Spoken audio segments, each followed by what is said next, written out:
Hello viewers, in this video, I am going to cover Python introduction. Let's begin.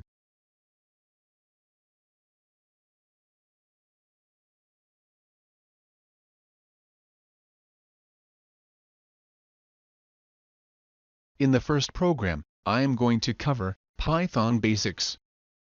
We can program in interactive mode by entering Python command and typing the code. If program contains multiple lines, we can use continuation character that is /.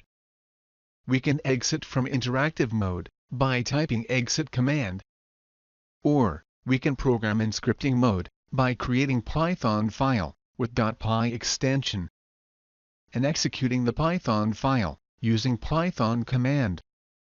We can add single-line comment using # and multi-line comment by starting and ending with 3 single quotes or starting and ending with 3 double quotes. I am printing content on terminal using print command. I hope you enjoyed the video. If you are preparing for interview, you can buy eBook on Python program interview questions from the Amazon link given in the description below. Please like this video, click on subscribe button and hit the bell icon so that you won't miss any video updates. Thanks for watching this video.